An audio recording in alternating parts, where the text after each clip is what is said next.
نحمده ونصلي ونسلم على رسوله الكريم أما بعد فأعوذ بالله من الشيطان الرجيم بسم الله الرحمن الرحيم وربك الغني ذو الرحمة اور آپ کے پروردگار بے پرواہ ہے، ذو الرحمہ رحمت والا ہے۔ ان یشاء یذہبکم اگر چاہے تو تم کو ختم کر دے، فنا کر دے، لے جائے۔ وَيَسْتَخْلِفْ مِن بَعْدِكُمْ اور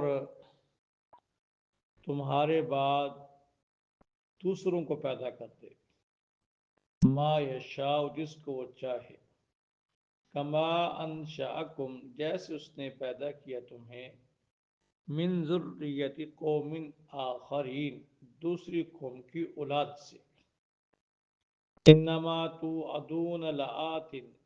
بے شک جس کا تم سے وعدہ کیا گیا ہے البتہ وہ آنے والی ہے۔ وما انتم بمعجزین اور نہیں ہو تم عاجز کرنے والے۔ قل اے نبی صلی اللہ علیہ وسلم فرما دیجئے، یا قوم اعملوا علی مکانتکم کہ اے میری قوم تم عمل کرتے رہو اپنے طریقے پر، انی عامل بے شک میں بھی عمل کرنے والا ہوں، فسوف تعلمون ان قریب تم جان لو گے کہ من تکون لہو عاقبۃ الدار جس کے لیے ہے آخرت کا گھر، انہ لا یفلح الظالمون بے شک نہیں فلاح پائیں گے ظلم کرنے والے۔ یہ آیات مبارکہ اپنے مفہوم میں بالکل واضح اور آسان ہیں۔ فرمائے کہ ربک الغنی اگر تم نافرمانی کرتے ہو، اللہ تو بے پرواہ ہیں، اس کو کسی کی کوئی پرواہ نہیں۔ اگر تمام انسانیت اللہ کی نافرمانی کرنے پہ تل جائے تو اللہ کی شان میں ذرہ برابر کمی نہیں آئے گی، اور اگر سارے کے سارے انسانیت جنات اللہ کے احکام کے مطابق زندگی گزارنا شروع کر دیں تو اللہ کی شان میں اضافہ کوئی نہیں۔ کوئی نافرمانی کرے گا اپنا ہی نقصان کرے گا، اور جو اللہ کی تابع فرمانی کرے گا اپنا ہی فائدہ کرے گا۔ ذو الرحمہ وہ رحمت والا ہے۔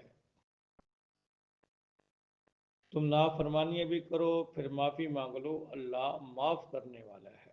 پھر تمہاری توبہ ٹوٹ جائے پھر معافی مانگ لو، پھر وہ معاف کرنے والا ہے۔ وہ چاہتا ہے کہ تم کامیاب ہو کے لوٹو، اللہ کی تابع فرمانی کرو۔ اگر تم نہیں کرو گے تو ان یشاء یذہبکم ویستخلف من بعدکم تمہیں وہ فنا کر دے، تمہیں ختم کر دے، تمہاری جگہ کسی اور کو لے آئے۔ کما انشاکم ما یشاء جس کو چاہے، کما انشاکم من ذریت قوم آخرین جیسے تمہیں بھی اللہ نے دوسری قوموں سے پیدا کیا، تمہارے پہلے کوئی اور تھے، تمہارے بعد کوئی اور ہوں گے، تمہارا نام نشان نہیں تھا، اللہ نے تم کو پیدا کیا، پھر تمہارا نام نشان نہیں ہوگا، اللہ کسی اور کو لے آئیں گے، اللہ کے لیے کوئی مشکل نہیں۔ کتنی قومیں پہلے آ چکی، کتنی جا چکی، نظام دنیا ویسے کا ویسا ہے۔ 100 سال پہلے تمہیں کوئی جانتا بھی نہیں تھا، پہچانتا بھی نہیں تھا، سوچتا بھی نہیں تھا، اور 100 سال بعد تم ویسے ختم ہو جاؤ گے۔ لوگ تو مرنے کے 2 دن بعد لوگ بھول جاتے ہیں، ابھی دفنا کے آتے ہیں، آ کے اپنے کاموں کے اندر مشغول ہو جاتے ہیں کہ دوبارہ یاد بھی نہیں کرتے، بس اتنا سا تعلق ہوتا ہے۔ لوگ تو جنازے پہ کھڑے ہو کے پیچھے سے آپ کو بھولے ہوتے ہیں، جب جیسے کہ بس اب تعلق ختم ہو گیا، اب کس نے دوبارہ آنا اور کس نے دوبارہ ملنا۔ تو اللہ شانہ نے تمہیں دوسری قوم سے پیدا کیا، اور آپ دیکھتے ہیں کہ زلزلہ آتا ہے، جاپان میں 17 سیکنڈ کا زلزلہ آیا تھا، اس نے محققین نے کہا تھا 50 سال بھی محنت کرتے رہے اب وہاں نہیں پہنچ سکتے جو 17 سیکنڈ کے زلزلے نے ہماری تباہی بربادی کر دی، بستی ختم ہو جاتی ہے، دوبارہ بستے بستے پھر کہیں جا کے بستی ہے۔ انما توعدون لآت، جس کا تم سے وعدہ کیا گیا ہے، قیامت، جزا سزا کا جہان اور آخرت کا نظام وہ آنے والا ہے، تم اس کو عاجز کرنے والے نہیں ہو، اس کا مقابلہ نہیں کر سکتے، اس کو روک نہیں سکتے۔ اے محبوب صلی اللہ علیہ وسلم آپ فرما دیجئے، عمل کرتے رہو اپنی اپنی جگہ پہ اپنے طریقوں پر، میں بھی عمل کر رہا ہوں، ان قریب لگ جائے گا پتہ کون صحیح رستے پہ تھا کون غلط رستے پہ تھا۔ اس کا مطلب یہ نہیں ہے کہ تم جو چاہو کرتے رہو، تمہیں کوئی پوچھنے والا نہیں ہے، ان قریب لگ جائے گا پتہ، جو نیکی کر کے جائے گا اس کا بدلہ پائے گا، جو نافرمانی کر کے جائے گا اس کی سزا بھگتے گا، بچ نہیں سکتے۔ ان قریب تم جان لو گے کہ من تکون لہو عاقبت الدار، کہ کس کے لیے آخرت کا گھر ہے، کون کامیابی کے رستے پہ چل کے آیا ہے۔ ان قریب یہ آنکھ بند ہوگی، حقیقت کی آنکھ کھلے گی، ہر انسان پہچان لے گا، جان لے گا کہ دنیا میں کیا کر کے آیا ہے، کوئی ذرہ برابر نیکی وہ بھی سامنے، ذرہ برابر نافرمانی وہ بھی سامنے، رات کے اندھیرے میں کیا یا دن کے اجالے میں، سر عام کیا، چھپ چھپا کے کیا، سب کے سامنے کیا،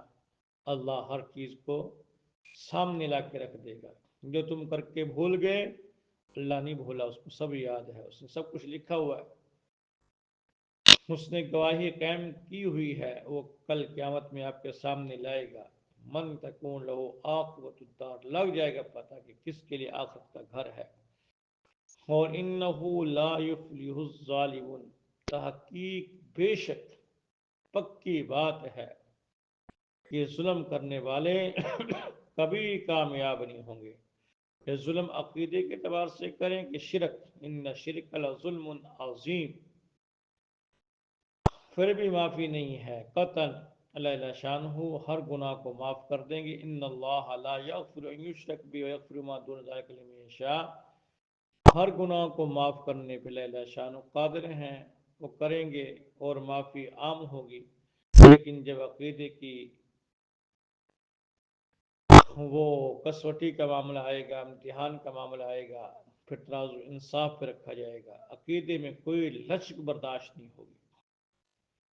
اس میں کمی کوتاہی معاف نہیں ہوگی، بالکل صاف واضح عقیدہ ہونا چاہیے۔ تو عقائد کے اعتبار سے ظلم کرنے والے وہ بھی کامیاب نہیں ہوں گے، معاملات کے اعتبار سے ظلم کرنے والے وہ بھی کامیاب نہیں ہوں گے۔ کسی کو ایک ذرے کا نقصان پہنچایا، اس کی بھی پوچھ ہوگی، جب کل قیامت میں نظام حساب و کتاب ہی اس انصاف پہ جاری ہوگا کہ دو بکریوں کو آپس میں انصاف دلوایا جائے گا، سینگوں والی اور بغیر سینگوں والی، سینگ والے نے سینگ مارے ہوں گے، اسے سینگ لے کے دوسری کو دے کے سینگ مروا کے انصاف کیا جائے گا، جانوروں میں ہر چیز کے اندر، پھر ان کو مٹی کر دیا جائے گا، پھر اصل انصاف اور نظام عدل انسانوں کے لیے جنات کے لیے ہوگا۔ تو وہاں یہ ظالم دنیا کے اندر نافرمانیاں کر کے گئے، ظلم کر کے گئے، حق مار کے گئے، یہ ناکام ہو جائیں گے اور ہمیشہ کی ناکامی ہوگی، پھر یہ جہنم کے اندر بنیں گے، روئیں گے، پچھتائیں گے، لیکن وہاں کا پچھتانا کچھ کام نہیں آئے گا۔ دعا ہے اللہ کریم مجھے آپ کی باتیں سمجھنے کی توفیق عطا فرمائے اور مرنے سے پہلے پہلے مرنے کی تیاری کرنے کی توفیق عطا فرمائے۔